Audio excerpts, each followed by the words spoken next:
Last week, I saw this image from Cormac Russell's blog, and it really made me think about what we could be doing to improve the healthy behaviours or the well-being of both people we support but also communities.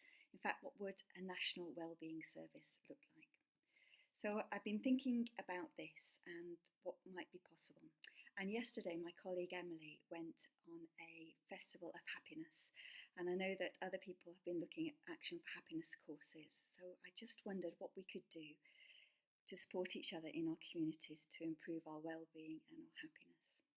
And I know that there are lots of people who can figure this out for themselves. They just need good information and advice. And that might be online, or there might be courses like Udemy courses, or even local drop-ins so that you can find out what you can do.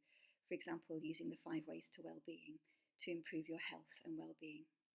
And there's also lots of employees like ourselves who are trying to think about well-being for our colleagues as well as the people we support. So if that was built in much more to the workplace, we could really move together with a much greater focus on well-being. And there are other opportunities, as I've just mentioned, like Action for Happiness courses. You could imagine wellbeing courses being run by the University of the Third Age, as well as local courses and opportunities to get together.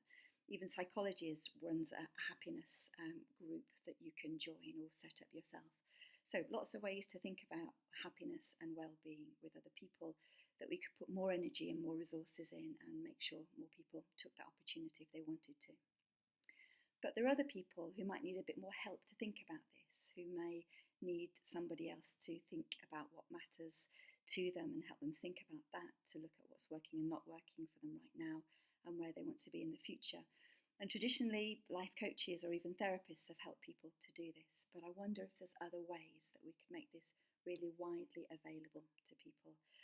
And look at what people can do, particularly if they've got long-term conditions or if they're getting older, around self-care, where people could use technology like Amazon Alexa or lots of different ways to use technology and equipment to stay well and improve their well-being, using Skype to connect with friends and family, and where we can really connect better or more deeply or more frequently with friends and family and be part of our community, and also what services, what universal services are available to people and where in the future or now people might want paid support.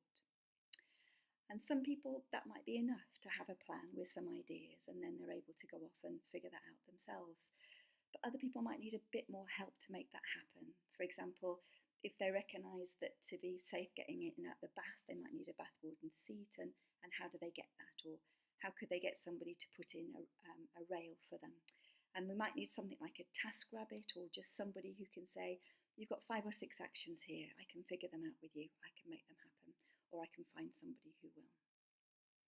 And other people might need even more support than that. So they might need somebody like a wellbeing worker to have 6 sessions with them to help them find the place in the community that they want to go to, or actually get to that bowling group or get to that class, because sometimes it can feel a bit scary for some people to do that. So a way to get started on some of people's priorities, some of their action plan. And we may even look in the future at things like preventative budgets or wellbeing budgets that help people connect to what they want to do and take forward their action plan, but they just need a little bit of support. And finally, there may be more people, and particularly perhaps more older people, who are going to need a bit more help to live well at home and to focus on their wellbeing. And they may have specific health needs. They may need help to get up in the morning or take medication, for example, support from a wellbeing team, or even folk in the community to come around them and be part of a community circle to help them achieve their well-being.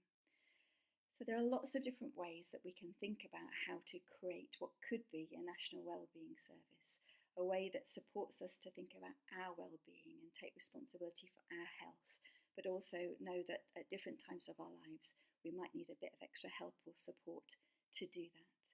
And then if we are having these conversations and if we are learning about what's working and not working for people, in communities we could bring that information together in a community gathering or a hackathon or working together for change.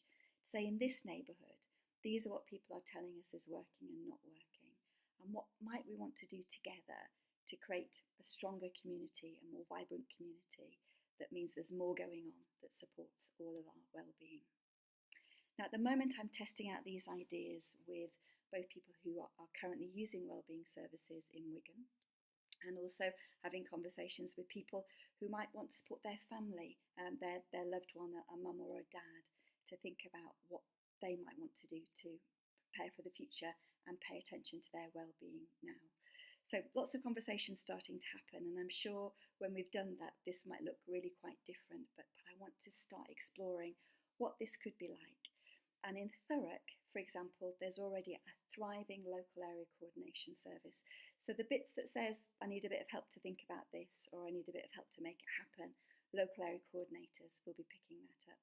So it's how can we use this approach where wellbeing teams are working in Wigan and Trafford and Oxfordshire and Thurrock to think about how we could work together to make sure that there's opportunities for people to be happier, to improve their well-being, to know what's happening in their local community, to take responsibility for their well-being and get the support they need to move forward.